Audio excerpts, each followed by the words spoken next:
Uh, I'm here, I'm teaching or talking about a campus fabric, and an introduction to a campus fabric.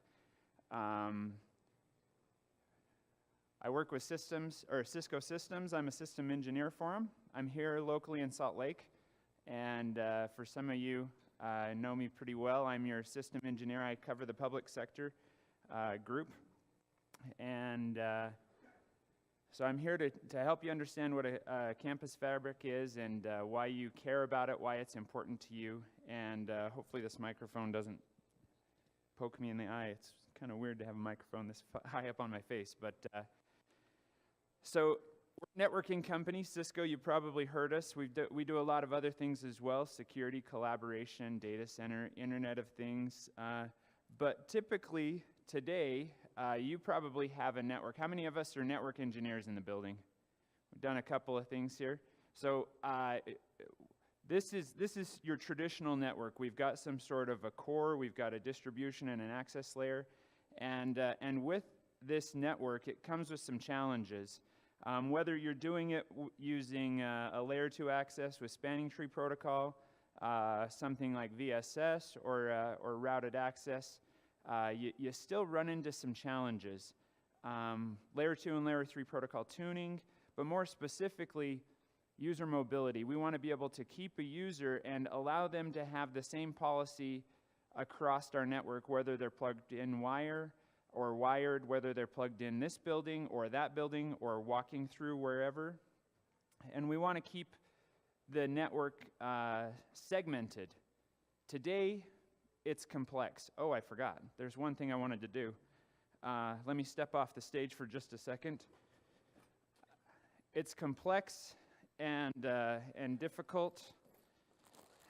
And just like presentations are complex and difficult, I like a little bit of interaction, and so I encourage participation with this. So I can't throw all the way to the back, but I encourage participation, and I hope no one has a peanut allergy, because that's all I have is some Halloween candy, and it's my favorite, so it's peanut allergy candies. So let's go back here. So we've got complex network segmentation, complex security policies, because we've got ACL lists that are just huge. If you've ever had your TCAM, your whatever your switch is, your TCAM table fill up, and you've got a problem with that, it's because we've got huge ACL policies, and really they're based on that IP address, and so we have to build things all the time, and plus we've got many more as we develop what a campus architecture is. What we're trying to do is we're trying to take the data, or the way that we've built our networks within our data center, or even our WAN, and be able to implement that same type of technology in our campus, and give us that security, give us that abilities. And so today, my goal is to give you the key benefits of why you should care. Why do security? Why would I present this at a security conference? Then we're going to talk about what is a fabric. For those that don't understand what a fabric is, we're going to hit all the pieces along with it, and then all the components within that fabric. So we'll go through and ask those different questions. What do I need to do? And then how do I build it? And if we have enough time, we'll go through on what's next. Now, the reason why I brought the candy here is because I was hoping to have it somewhat informative and somewhat interactive. So if you have questions, please feel free to ask. We're a little bit short on time just because of the situation, and I've probably got enough content if I was to go through it in depth for about 2 hours, but we're only going to try to keep it to 40 minutes. But feel free to ask questions, and keep you alive and awake. I know it's Friday morning, so we'll get into the next things. So why should you care? What does it matter? The first thing is we want to be able to have simplified provisioning. We want to make sure that, I know setting up a network is not supposed to be the easy thing, right? That's why we're the guys. That's why we have the certifications. That's why we're so smart.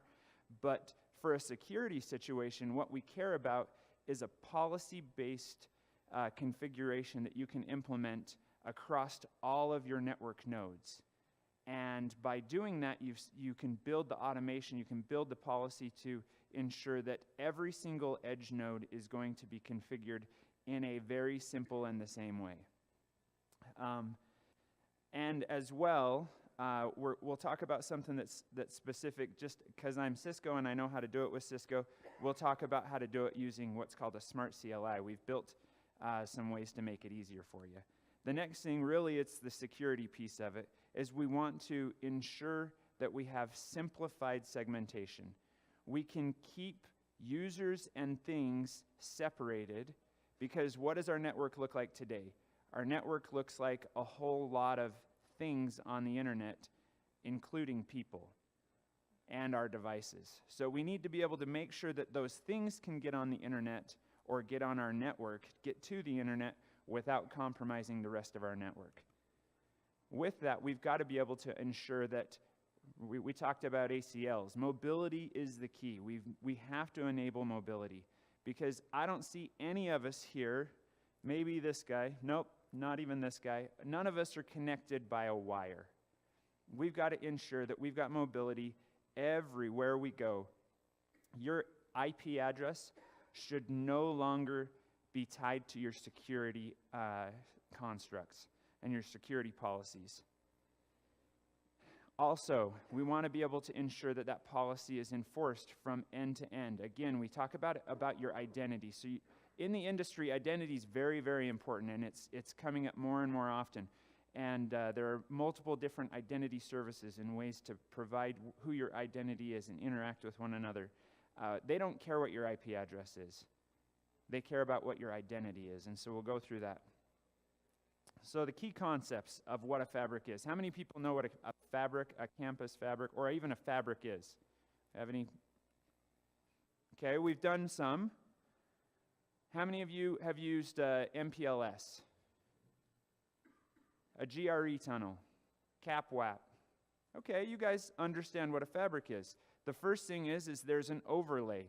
So we are going to take a logical topology, and we're going to virtually connect devices. So we don't care what's underneath. So remember, we talked on that first slide that I showed, there was a core, there was a distribution and an edge layer. That's called the underlay. We're going to leave that to somebody else to work with, and maybe that's our other hat that we put on. But really the key is we're going to leave that be and build a network over the top of it, so we don't have to worry about what's in the middle. It's similar to the way you, right now, if you connect to any sort of web services, you don't care what's in the middle. You don't care how many ISPs you're jumping through to connect to it. So that's, we'll talk about an overlay. So like I mentioned, we've got OTV, we've got Lisp, CAP-WAP, IPsec, DMVPN, these types of things that we've built and worked with all before. So with this, what we're going to build is we're going to have our network and then a control plane to manage that network. And by doing that, we'll separate multiple layers of your traffic. We're going to separate your forwarding plane from your services plane. So how many of us, again, let's see the network engineers in the room. Yeah, we've got a couple of them. So what's the best way to keep your network up and running? Anybody? Clint, how do you keep your network up and running? 100% of the time. What's the best way to do it? Redundancy. Think more simplified. Anyone else? Are we awake? Did I hear somebody? Don't touch it? Is that what you said? That's what I thought you said. Don't touch it, right? Now, that is definitely the way that we want to do it, because our boss says we need to make sure that our network is up and running 100% of the time. And by not touching it, short of having a failure, a hardware failure, and by having a little redundancy, that's a great thing. I'll get you some candy if you want. But short of having a little bit of hardware failure, it's not going to break because you're not going to change it. Now, How about all those people that are asking for new services? They want to continue to have something change. They want to add new services. They want to have you change the way the network is being laid out. You need some flexibility. You need to have the ability to do some sort of virtualization that allows you mobility. Now, if we want to talk about certain things that are on your network, there could be certain medical devices or certain control devices, whether that's an access control device or whether that's a temperature control device, and they may have to have a hard-coded IP address. Well, we've got to be able to provide a service for that could be the exact same IP address as some other device on your network. So you need to be able to make sure that there's some flexibility in that and some programmability so that you can continue to add services without having to worry about your uptime. But again, let's talk security. We care about layer 2 and layer 3, right? Networking, guys, that's what we care about all day long. But security, we don't care about that. We care about identity so that we can we can have the layer 2 overlay and the layer 3 overlays that allow us those flexibilities, that emulation, that abstract abilities, but yet still pull off an identity. So now let's go in and say, I can do this today, Clint. What makes it different? What are you trying to teach me? Why do I need to listen to you? Well, I'll tell you what's different. The way we're utilizing these 3 technologies, so the first one is Lisp. We are going to separate the control plane and use Lisp to do it. We'll talk about the basics of Lisp, but in a few minutes. But really, we want to talk about separating that control plane and separating the controller, the management network out so we can continue to make changes but keep that network up and running. Now, we've got data. Just like on your wireless, we need to be able to have encrypted data, encapsulated data, and we've got to use something that we've done before. And these 2 technologies are not new. These are things that were developed within about 5 or 10 years ago, and we've been using them in the WAN and in the data centers to be able to solve some very similar problems. We need to have extensible VLANs or VXLANs to be able to take that data traffic and encapsulate it across your network and keep it separate. Now, we'll talk about specifically why VXLAN as opposed to something else in a second. But the last one is that identity. So we've got to be able to have some sort of a tag, and we're going to use SGT, which I say SGT, sometimes people use security group tags, sometimes people use scalable group tags. They're the same things. If you hear me say Cisco TrustSec, that's because that's the way Cisco's implementing it, is using security group tags for a policy plane. So that's where we're identifying what you have access to talk to. Not only what you have access to talk to, but your identity, where it can talk to, where you can have that. And if you look at that very last bottom bullet, it says no topology limitations. So that's one of the real key things for us. When we build a campus fabric, we want to be able to enable all of these features and not have to worry about what your IP address is. If for some of you, you guys are saying, well, we need to flatten the network to make it better.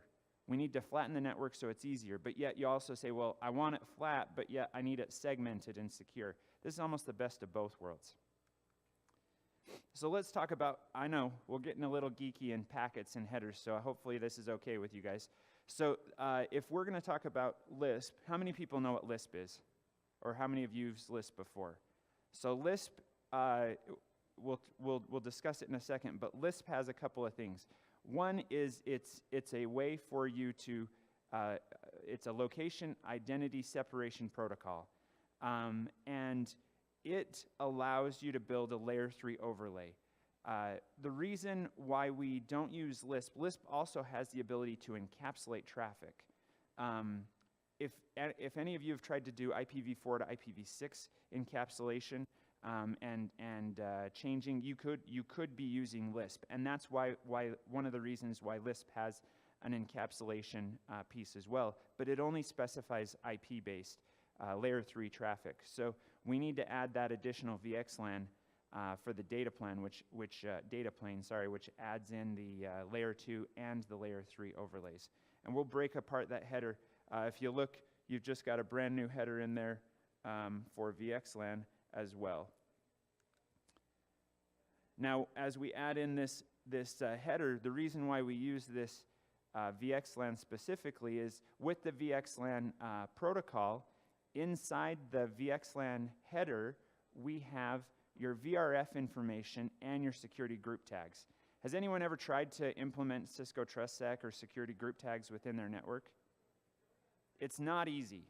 And the reason why it's not easy is because any layer 2 connection, you actually have to rewrite the header of every layer 2 device within your network as you try to deploy a security group tag.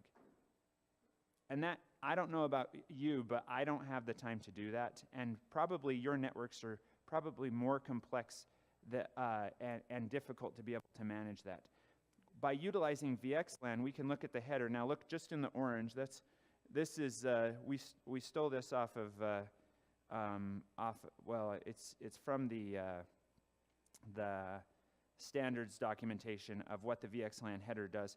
But in this, it has, if you look down here at the bottom, I didn't realize they'd be so low, the segment ID and the VN ID. Within the segment ID, you're able to do 64,000 possible security group tags. So right there, you're able to have 64,000 different identity groups inside your packet. As well as your VRFs is another 16 million. So that right there gives you a lot of flexibility when you're trying to segment out your network and segment out who's connecting and encapsulating in your traffic across your network. So, have I lost you guys? How we doing? We're okay? Okay, well let's talk about what the components are. I know I've talked about some stuff and why we need to do it. Well, today we could have, before today we could do some of those things, but by adding all three of them together, we're now able to do it and implement it across our network without having to do something like having access tables. If you were to do it with routed access, you'd have to have access tables that are just huge. So if we're going to talk here, this is what a campus fabric is. There's different roles. So the first one is your overlay network that we're gonna go through. You have to build an overlay. Now, again, all we're talking about is edge devices. Your top edge or your border, we'll give that a name later, and then your edge device where your hosts are connecting to. Everything in between, you don't have to replace your network. You can keep what's going on in the network because you're just encapsulating traffic, and they'll pass that traffic through. You also need to have some sort of a user and group repository. Now, if you look here, on mine I have Identity Services Engine just because I'm a Cisco guy. Active Directory, you can use AWS. You can do a lot of different identity services. Any sort of identity service that is able to integrate, because you need to use that to identify what your security group tags are. For me, I'll talk about Identity Services Engine and integrate those within Active Directory. The next is your control plane nodes.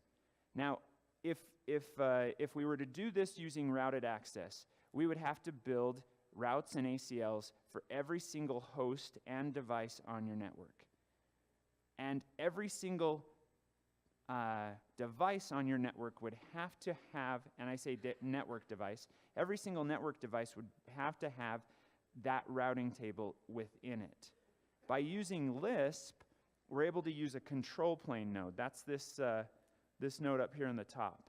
By using that, it's got a database. It's a fairly beefy box with lots of CPU on it. It has a database where everyone is.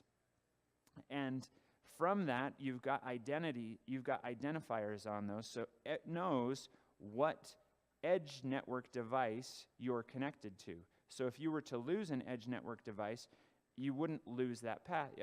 If you have the redundancy, you wouldn't lose that path. You'd be able to make that connection through a different edge network device.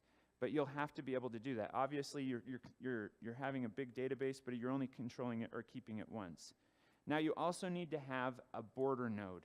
Now, what a border node is, it's a layer 3 gateway that connects into some other type of network, layer 3 fabric or network. So that might be your WAN. It may be your data center. It may be the internet, whatever the case may be. And then your edge nodes. And your edge nodes are what connects to your hosts or your endpoints. Now, the question is, now I haven't said access distribution core. And the reason is because the challenges are, or the nodes are defined by what's connected to it. So if I was to take an endpoint and connect an endpoint up into my fabric border node, it would now become a fabric border node and an edge node.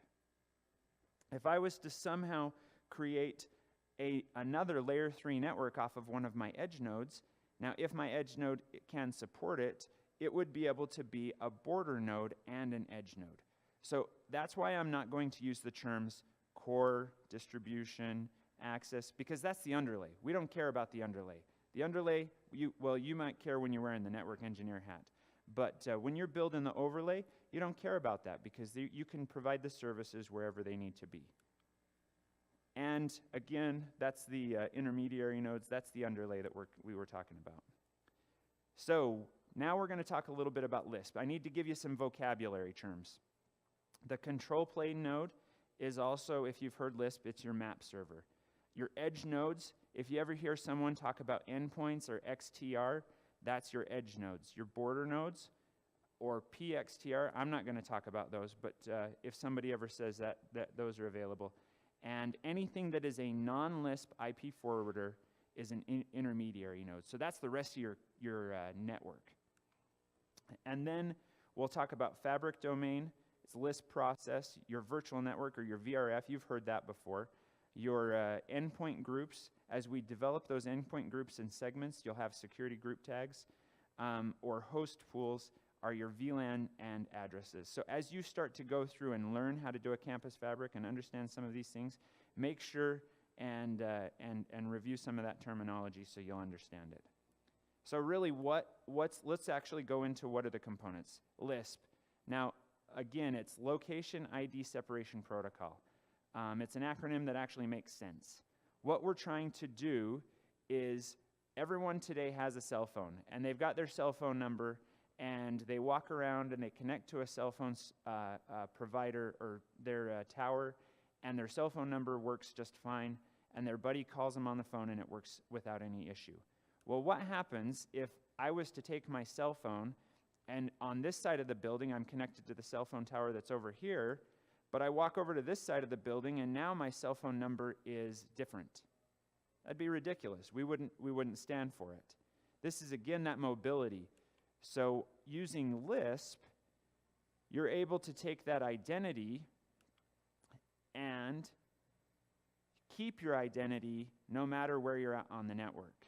And your identity in some cases is that VLAN and that IP address, and you're able to keep that as you traverse across the network. Now, we see this and you think to yourself, well, hey, that's that layer 3 stuff that we were caring about. That's that layer 3 overlay.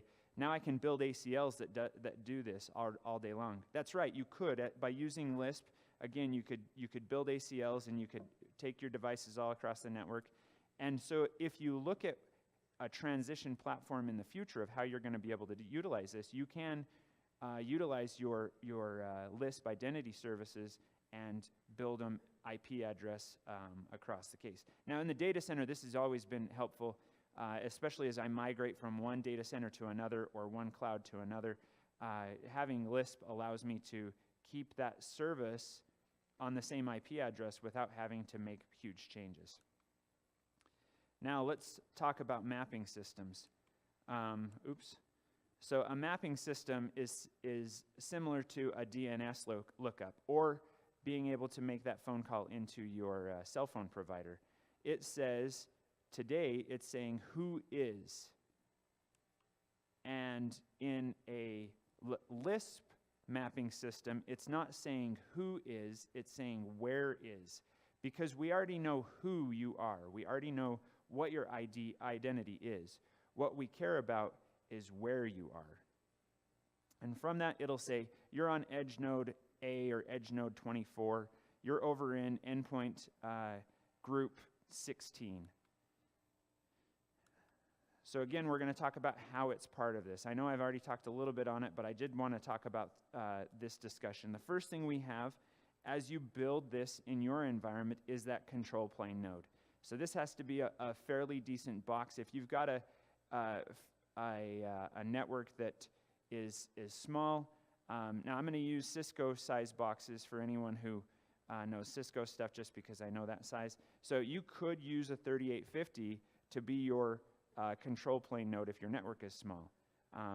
But just know that you've got a limited amount of CPU and you've got a limited table size. But if you need a bigger table, you use a bigger device to be able to do it. Something like an ASR or even the new Catalyst 9000s will be able to utilize those as your control plane node. But this is where everything is stored. It's got the database, it's got the lookup. So when they say, who is Bill and who is Clint, we'll be able to get that information and share that with all the nodes in the network. Now you've got your edge nodes. This is where your hosts are located. Again, we've kind of recovered, or we've talked about this before, but I wanted to just identify within a campus fabric, these are your edge nodes. Obviously, these don't have to be big, beefy boxes, because all they're doing is participating. They have to be able to utilize Lisp and VXLAN, and by doing so, they're able to get the information that they need and be able to register into the fabric and be able to connect back to that control plane and get the information and pass the traffic. And then we, again, have that fabric border node. So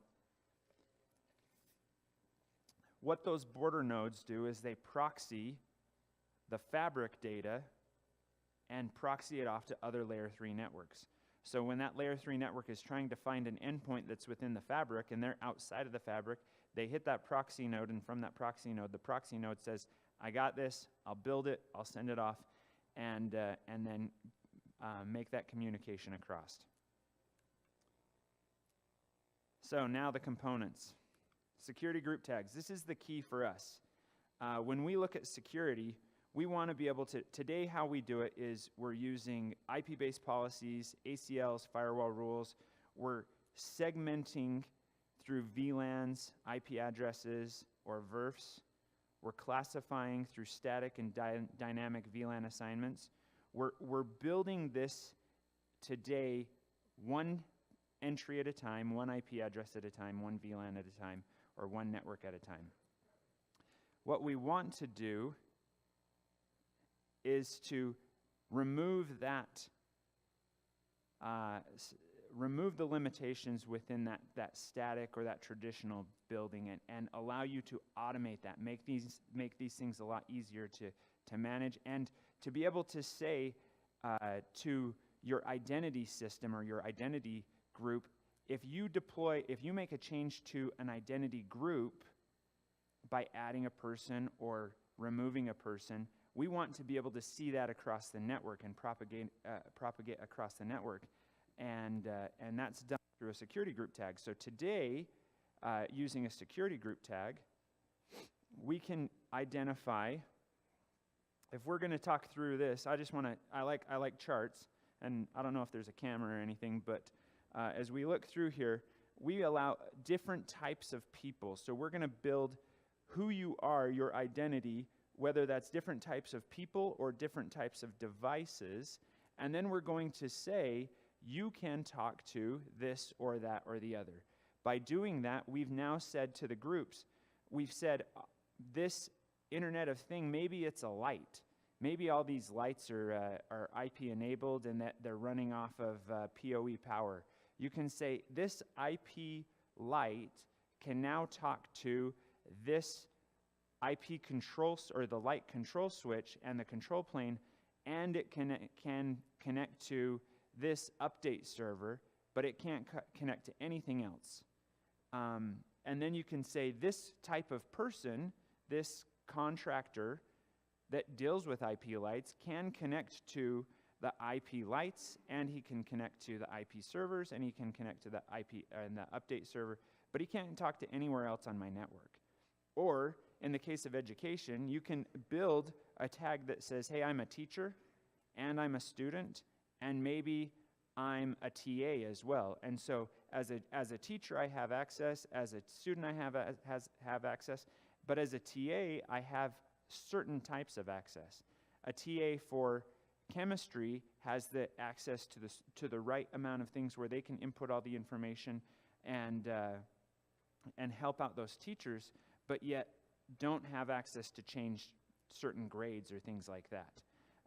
And so by doing that, we're able to set the policies using our identity systems and simplify your ACL management.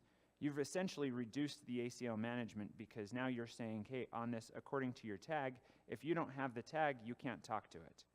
You're applying that policy in that regard. And your TCAM tables are going to be much smaller. So I think I already talked about this because I was getting excited.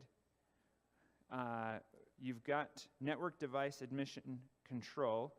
This is specific. So network device admission control is the way we do it using Cisco TrustSec, but it's very similar to how you can implement it if you're using something else using security group tags. You identify what's a trusted and what's not a trusted device on your network. And by doing that, you're able to play defense, be on the blue team, keep the bad guys out, because somebody gets on your network. Now, I know we just listened to a guy talking about social engineering, so I'm not going to be able to stop that guy who's impersonating someone on my network and impersonating their identity, but I can do different things to ensure that they keep what access they have limited to what they need to,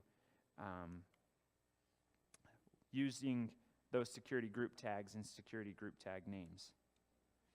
And for the continued groups that like to do ACLs, you have that security group ACL. That's that chart that we just showed a second ago. And again, I talked about ICE. So, do you have any questions? Are we okay on this? How are we feeling? I know we talked about Lisp. I know we've been going over campus fabric, security group tags. Are we okay? Are you sleepy? Do you need some chocolate? I don't want to hurt anybody. So I saw it here. Let's see if we can throw it out. Oh, see. Got to be careful with that one. See, that one went. All right, so what's your question? Where are you at? I don't want to lose you, because we're gonna get a little deeper here in just a second. Security group tags. Do we have any? Yes, sir. How do you verify the identity when you onboard somebody? When you onboard somebody, so. If someone comes in, they plug into the network, you've never seen the device before, how do you know where to put this new device or verify the identity of a device you have seen before? Okay, there's a couple of different ways to do that. So I'm going to talk Cisco because I'm Cisco, but you can use whatever way you want to do, whether you're using another identity service provider. But the first way I would identify who's on the network is I would try to use Active Directory. By using Active Directory, when they authenticate onto the network, hopefully you're doing some sort of 802.1x or MAB or some sort of authentication onto the network. If it's a device like a BYOD device, when I connect to the network on my BYOD device, I have two choices. I can get to the guest network, which gives me an identity. I am a guest. Now I have an identity. Or I can authenticate as myself on the network, which again gives me an identity. Now, I know with multiple different groups, my identity can be decided by if I choose to profile my device. Now I've just taken the identity of myself and associated it with this device, that layer 2 connection. Now it knows what my MAC address is. And now I've created an identity for both my device and myself and tied those together. So if I'm onboarding on a new system, I'm going to do some sort of profiling and identify what that device is and then assign the policies accordingly. One of the ways you can do it is within Active Directory. Let's use that one as an example. I've joined on the network.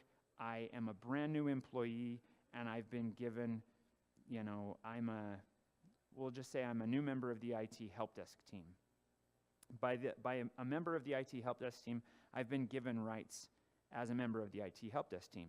Those rights, if we go back, are right here.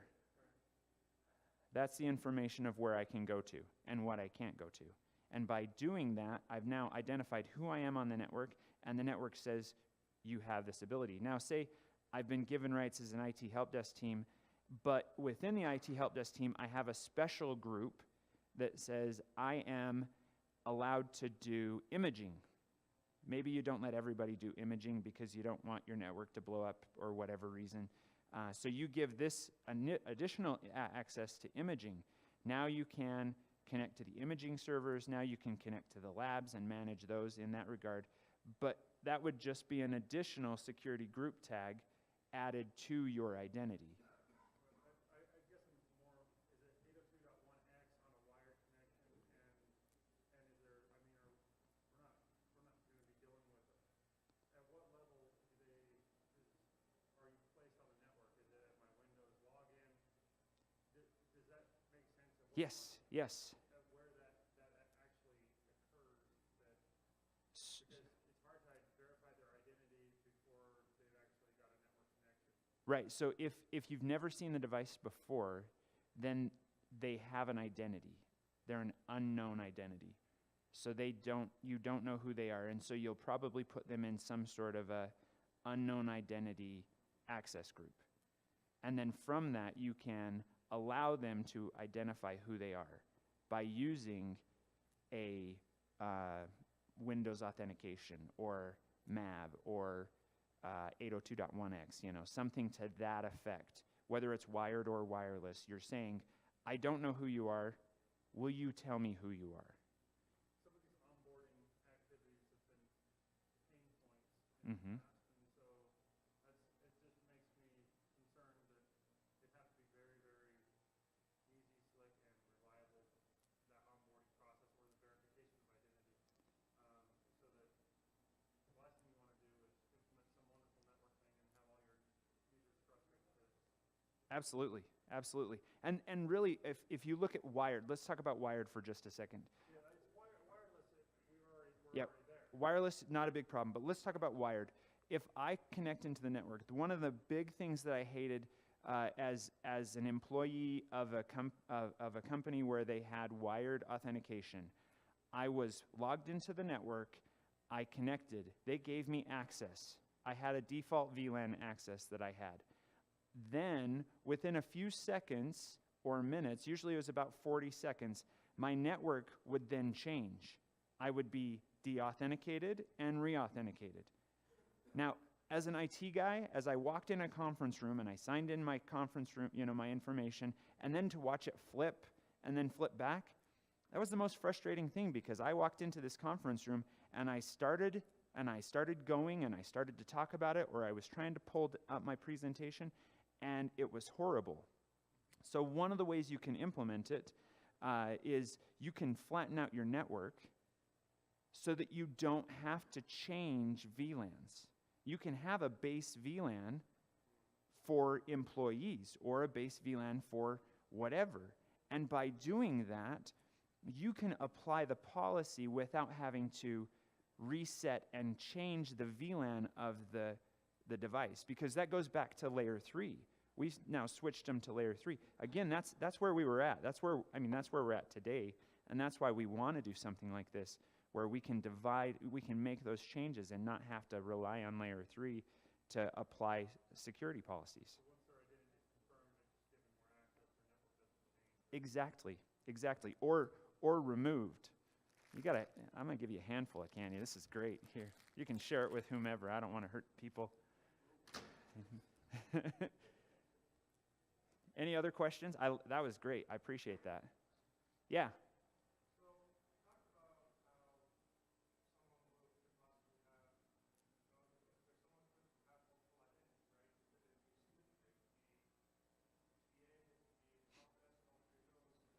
it would be able to be help desk and all three of those. The way that this is set up, does it say jumble or put all of those access points together as part of the one identity? Or does one identity say take precedence over the others? No, your access is so again, that table that we showed here, your identity, and if we go back a couple of slides, so your identity could be different. So my identity and someone else's identity, and we're in the same group, but I have a little bit more access than them. It's just an additional piece of my identity. It's an additional checkbox in the table so that you can have that identity access different than someone who is very similar to you but not exactly like you. And all it is similar to Active Directory. I've got one more security group than you do, or you've got one different security group than I do. And so while I can access this file server and this file store, you can access this file server but not that store, but you can access a different one. And it's very similar. It's meant to be simplified. And security group tags, that was the idea behind it, but the problem that we ran into was having to rewrite all those layer 2 headers. So it was impossible, and I'm going to say it, impossible to implement until VXLAN, which built in the median, the mode for us to be able to transfer that data across. So thanks. If you want to come up, I can't throw it that far. They're not, maybe a Snickers bar, but we'll get going. Any other questions? Yes, sir.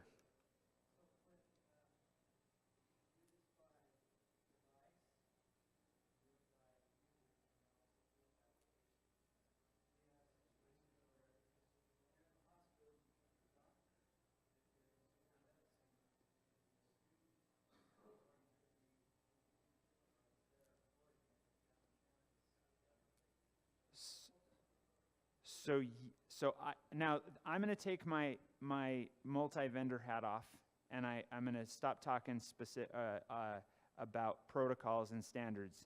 I'm going to talk Cisco for just a second. Within Cisco, yes, absolutely. You can say, I'm plugged into a wire, I have access different than when I disconnect and I'm wireless. I can have access specific to when I'm in the clinic as when I'm in the waiting room. I can have access different from having my laptop and my iPad. So all of those pieces. So the beauty of ICE and this device admission control is you can profile that device, and that device is part of your identity. And so if you say, this device, so iPads have access to these types of things where we've got areas that are tagged this way, and in this case, you're going to actually tag APs. I know it sounds a little weird, but locations and APs, you're going to say these over here have access, but these don't. If you look here, this mouse, I'm going to, maybe not, I don't know if you can see that. This one right here, that's an AP. So you're going to say on this device, you have access, but on this device, you don't. So yes, absolutely. So I'm running a little short of time, and I wanted to show a couple of things. Actually, it's the next slide. So again, identity groups. You've got identity and groups. Again, you're based on your SGTs or your scalable. See, I put scalable here in security. I told you I was going to flip them back and forth. But your identity group, what you have access to, where you can communicate on the network is it's built into those security group tags. And like I said before, each device and user is assigned a unique group, and which allows you to specify whether you can have access to one versus the other. So I don't know about other identity services, whether they can do that. So that's why I just said I'll say yes on Cisco, but I don't know about the rest. So the other thing that we want to talk about, everybody here, how many people realize you're running on an IPv6 network? Do you guys realize that? I don't know how many of you have actually used an IPv4 address since you've been here, but every time you're on the network, it's pretty much IPv6 all the way. This doesn't matter. You don't have to have an ACL list for IPv6 and an ACL list for IPv4.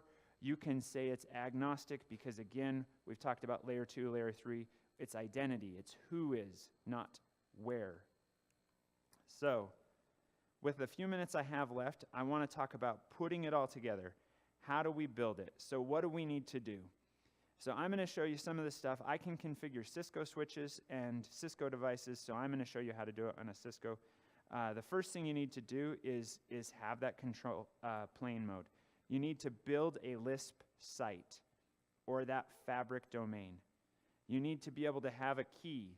Again, this one's really tough. There's a secret key.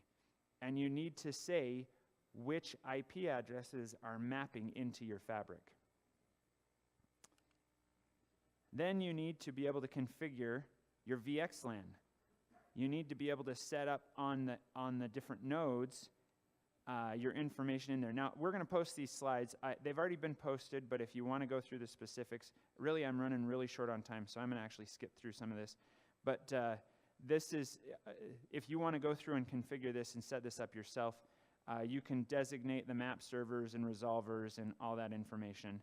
And now you'd set up your location, your EIDs, and you do that on every single one. Now, remember when I talked in the beginning about simplifying your configuration. This is the beauty of simplifying your configuration. Just today, if you were to think of how many, we're going to use the word access switches. If you're going to say on your network, how many people have more than 100 access switches? More than 1,000. Yeah, more than, well, we'll just leave it at more than 1,000. How many of you would like to say on every single one of my access switches, in our terminology, we're going to say edge devices, use the exact same configuration? How many would love that? Yeah, that'd be awesome.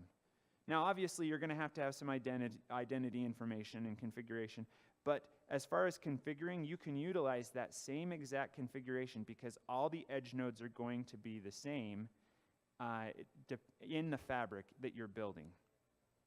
So with Cisco, you can just type in Fabric Auto and magically everything gets done. So with the 1 or 2 minutes that I have left, do we have any other questions?